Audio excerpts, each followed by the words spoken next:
Hello everyone and welcome to Tranholm Talks. It has been a while since I have posted a video, but I have been very busy with doing research for a book, which I'm going to tell you much more about in the coming weeks, but I'll save the topic for another video. Today I'm back with a very interesting interview with political activist and defender of free speech, Tommy Robinson from UK. Recently, he visited Denmark in Copenhagen because he received an award. It was the Danish Free Press Society who awarded him with a prize because he's such a defender of free speech. And he received the award in the Danish parliament. So I had a chance to talk with Tommy Robinson, and the interview is actually quite unusual because we don't talk about Islam that much. We talk about Western culture, how we lost our identity, and this is because of a loss of the Christian faith. We talk about how Tommy wanted to get closer to God when he was in prison, but he actually did not manage. But he says that he wants to defend and protect the Christian culture and the Christian values. So this interview is quite extraordinary because he talks about things he normally does not talk about. So I hope you will stay tuned. I just have to say that the Free Press Society did not want me to make a video interview.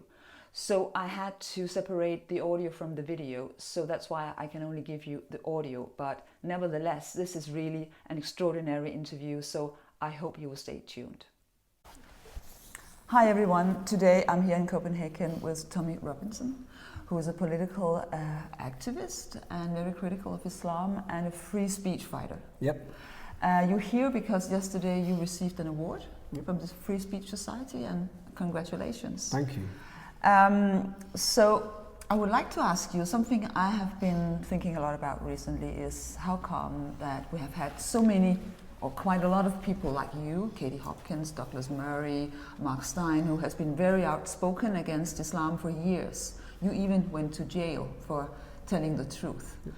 How come that it seems that even though you have done so much and really has been fighting this fight for so long, for almost at least 1 decade, that it doesn't really change a lot? I mean, Islam is still the fastest growing religion in Europe, and there is this political correctness which is also growing and growing and growing. Why do you think that even though you have done so much, we haven't seen a lot of change? Because you need political change. I see my job, which I'd say my job has been to wake people up, to make them aware, to understand Islam, to understand the dangers of Islam. Are the British public more aware now than they were 10 years ago? Totally. If you look at the fastest growing political parties, mainly across Europe, it's the anti-Islam parties. It's the people who are speaking out against Islam. We were, say even if you look at Salvini had 4% of the vote 4 years ago. In the last election, he received 24% of the vote. Okay, that change that's happened in that country and that's happening across Europe, we won't really see change until we get a political leader who will confront Islam. Do you really think that politics can do it? Yeah, I think that once you get a leader, if Geert Wilders was in power in Holland, then the minute he gets in and the minute he tries to address and use the law to stop it, there will be chaos from the Islamic community. They won't allow it. If you try to enforce the law now on the British Muslim community, say if you wanted to ban the burqa, you wouldn't be able to. Okay? Then the British public would see, well, you can't even enforce law here. And then I think that would be a defining moment for the whole of Europe. When one leader gets in there, attempts to, we'll then witness that you can't. And even in the UK now, we have a Muslim population, they say, of 5%. And you couldn't enforce the law on that 5%. Even if you look at female genital mutilation, we've had 55,000 children, young girls, who are British girls, they're born in Britain, who have had their genitals mutilated, and not one arrest. Because if you started arresting those mums and dads for that heinous crime, we don't have the prison cells for those people. But do you think that Islam should be forbidden in Europe? I think that Sharia should be forbidden in Europe. Mm-hmm. So that's what you're aiming at? It has to be. Okay, so you think we will need a political leader who has the courage to say Sharia is forbidden?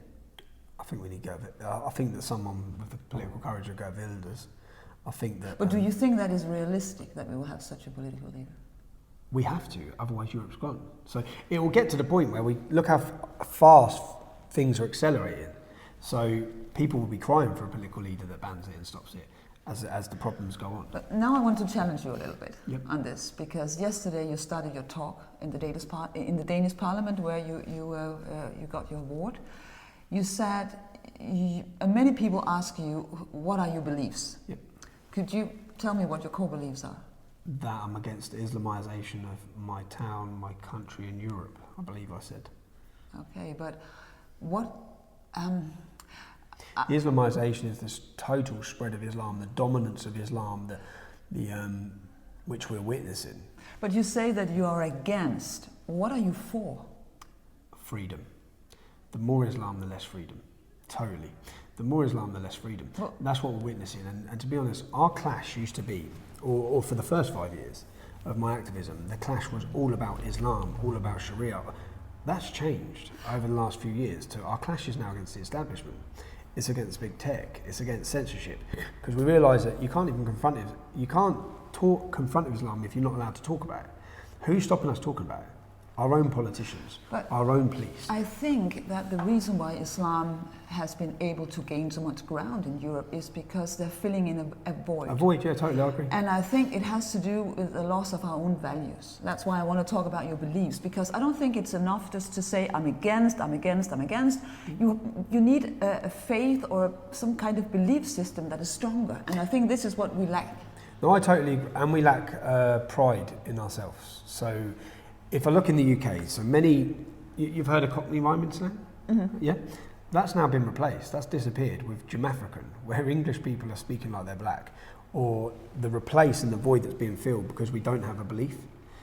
And Islam's filling that void. Yeah, exactly. And it's filling that void. So what are we going to do about that? It's filling that void because it gives them a feeling of community. And our community's been destroyed. And I can say that in the community I lived in Luton, everyone knew everyone. Then in come immigration, and in that immigration comes some hostile immigration. So in our community start moving away from each other and not moving to new locations, and that's what we've witnessed happen. But I understand what you're saying. What do you replace it with? And I say remembering who we are and encouraging people to celebrate who we are. Again, if I talk just about Luton, where I'm from, as a young Englishman, so when it's St. Lucian Day, yeah. We have a massive festival and bouncy castles, and we celebrate. And there's a celebration for the St. Lucian community. When it's St. Patrick's Day, they have a 3-day festival. When it's Eid, they have massive fairgrounds and everything. Yeah, St. George's Day, the one day a year where we're supposed to celebrate who we are. And this is just what they done in Luton. They sent out letters to the children saying, if you bring in the emblem of St. George into school, you'll be sent home. So the message that's given out to us is that we should walk around with our head down. We should be embarrassed of who we are. We should, but yet everyone else can celebrate who they are. Yeah? And that's sort of, and I've seen that growing up. So young English kids are walking with their heads down. Yeah?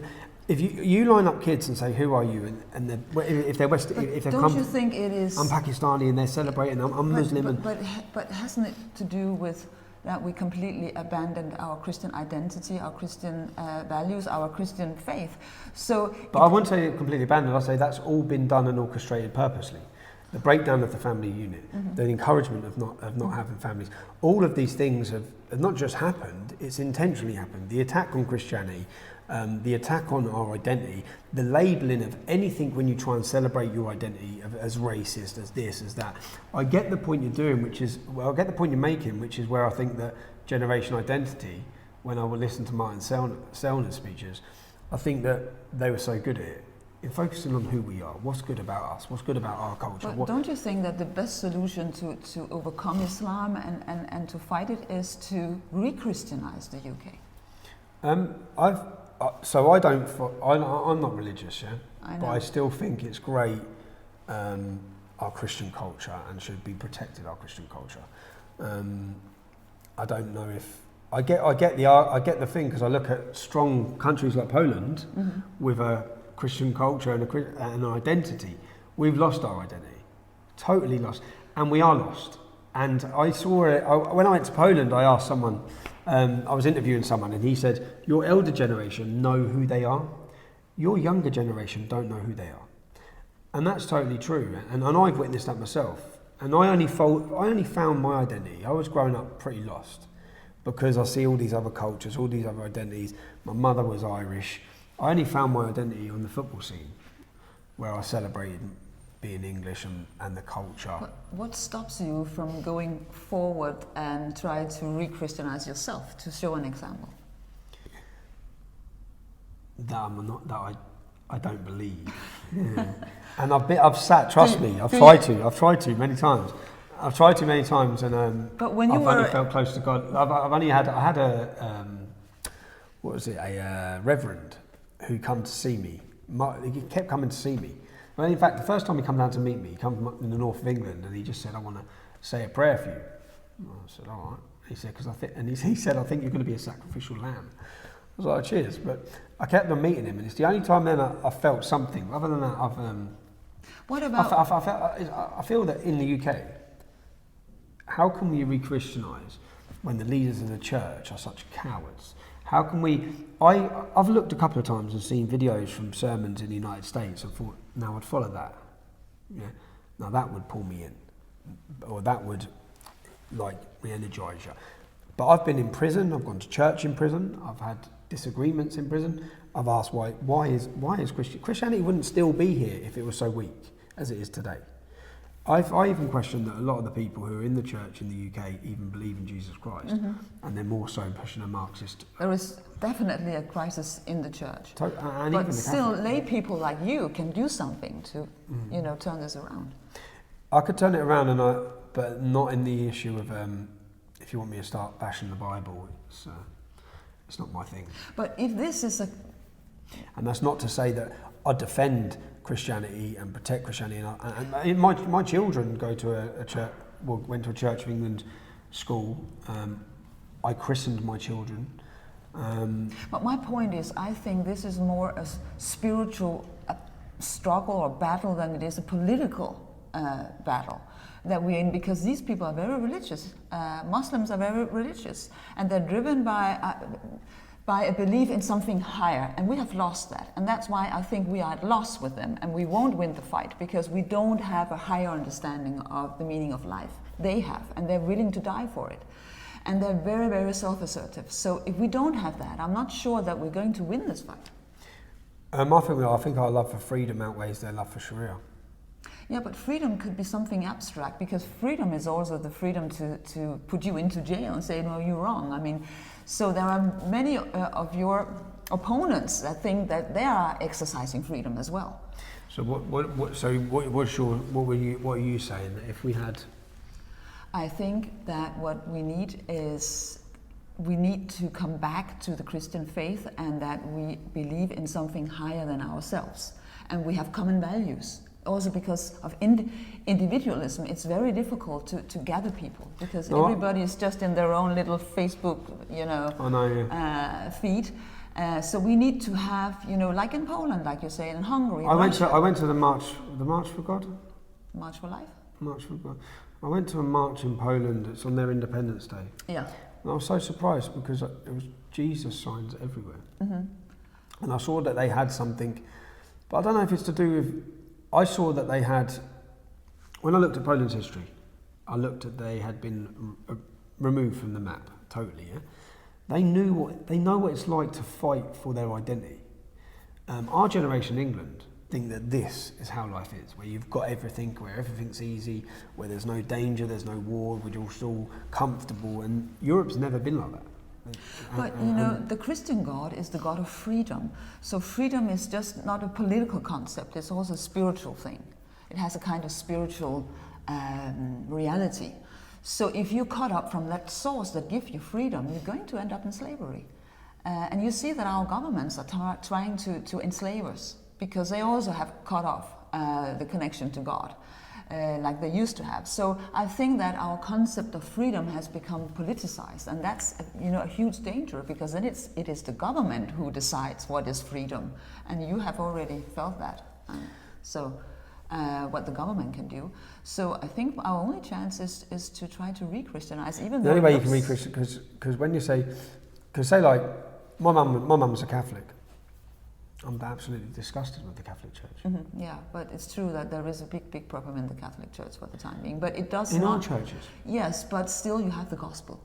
And still you have the tradition, so you can go back to that. Even though you have people who are imposters, it doesn't mean that there is something wrong with the Christian faith. No, not with the Christian faith, but with the church. Yeah. In the UK. But there was it a is good so priest. weird. Do you know, every time we, as the English Defence League, went to a city, the Christian church leaders stood with the Muslim community against us. I know. Every single time. I know. Every single time. The Welby, the leader of the Church of England, talks pro-Sharia. Talks about being pro-Sharia. The Pope washing the feet of refugees that he's saying welcome into Europe, whereas let them in the Vatican then, mate. Mm-hmm. Let them in the Vatican. What do you mean you're welcoming them all into Europe so they can inflict their misery on us? But yet they're not coming to live with you. I just think that the church, I fully get that England is a Christian country. It's what made it such a beautiful country and a wonderful, wonderful place for people to want to come to. But it's difficult for me. Trust me, I've tried to believe. I've sat there, I've done the Bible, I've done it in prison cells. That was what I was going to ask you. I've done it. When you were in prison, didn't you try to pray or connect with God? I tried, and my mum is very religious, but I just can't. I don't see it. I can't. I've tried. I'll definitely pray for you. Thank you, and I respect everyone else's, and I wish I could, and I wish I did, and I've tried to, because I know that, I don't know, many people find themselves in it, but yeah, it gives you a lot of strength. Yeah, when you are persecuted like you are. Yeah, I have strength every time I look at my kids. Mm-hmm. So I don't need I don't need any. That's how I see it. I don't need a religious book to tell me anything. I look at my children and I see, and I get my strength from that, because I know that that's what we fight for. I was just wondering, after all you've been through, what do you think poses the biggest danger in our society? Our own governments, or radical Islam? No, I used to say, because radical Islam couldn't do what it's doing, and we wouldn't have this problem if it wasn't for the elite and the establishment who were allowing it to happen and letting it happen. So, yeah, the battle is with our own now. And how do you think we're going to fight this evil we have in our own governments, turning against us?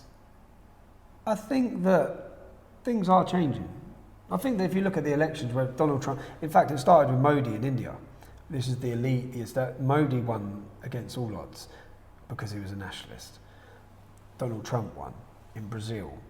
If we look at the turn of events and the political change that's happening, I don't think they can stop it. I remember standing as the English Defence League 7-8 years ago saying, the swing from left to right, you're not going to stop. You cannot stop it. That feeling that is happening. You saw it with Brexit, okay? You saw it in the most recent election in the UK. Now, they managed to scare people, and people have been silenced through fear. I think when that changes, when that bubble bursts, really bursts, it will burst so quick, so fast, that everyone who's thinking like us, and the majority of people, I meet people every day that think like us, but they're scared. Now, when it changes and they're able to say they're not scared, and they're able to say how they think, I think it'll be like a volcano. But don't you think, you said scared, don't you think that the biggest problem today is that people are so fearful? Oh, totally, yeah. No, not just fearful, selfish. Fearful and selfish. People today only care about themselves. If I'm okay, we have completely lost that community feeling where people cared about everyone else or cared about their country. I have friends, good friends, who are good men, who say, I'm all right, and they just move out of Luton, where the problems are. They move to a nice little area over there, and they say, I'm all right, and then they go about their life. Yeah? And I'll tell you, if you look at what previous generations to us done, yeah, you would have 14-year-old children pretending they're 16 so they could go and fight and battle and fight and die, yeah, to fight for Britain, to protect and preserve a safe and prosperous future for their children or for the next generation. That's gone. We are now weak cowards. So it means that nobody wants to sacrifice anything? No one's willing to sacrifice anything because everyone's got everything. Whereas when people didn't have everything, since we started printing money, everyone has everything. Every child now has everything, pretty much, yeah? all these good lavish lifestyle, all the mod cons, everything. So people have got things. If they didn't have things, if they had real problems like we would have had 30, 40 years ago, poverty problems, then they wouldn't be so relaxed on all these issues. So, and everyone in the UK, I don't know about here, everyone is mortgaged up to their head. Everyone is financed and borrowed money. That if they step out of line, they can't pay that money. They then lose everything. They lose their home, they lose this. So everyone is living like that, I'd say, in British society. That everyone has borrowed so much money, got mortgages they can't really afford, finance they can't really afford, that if they step out of line at all, and they know they lose their job. I don't know if you have it here, or you don't have it here yet, but you will. Because the man that introduced me yesterday is a school teacher. Yeah. You couldn't have that in the UK. Because you'd lose your job. As soon as you spoke about me, you'd lose your job.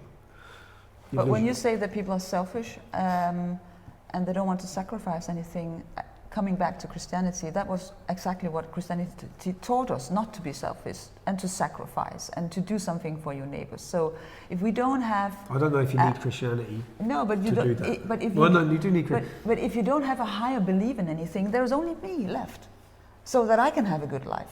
Yeah, but there's not, because like, I have this with my wife, this discussion when I talk about issues. I say, we used to talk about my children, but what about the kids? What about the kids? And I say, it's not about my kids. There's a whole generation of kids that this is going to happen to. And I think that fighting spirit, even when I looked at Denmark, I thought, it's inside of you. Your history, the Vikings, where you come from, it's in your blood. Mm-hmm. And that's all we have to remember is who we are. I said, we remember who we are. And I know, look at my family's history.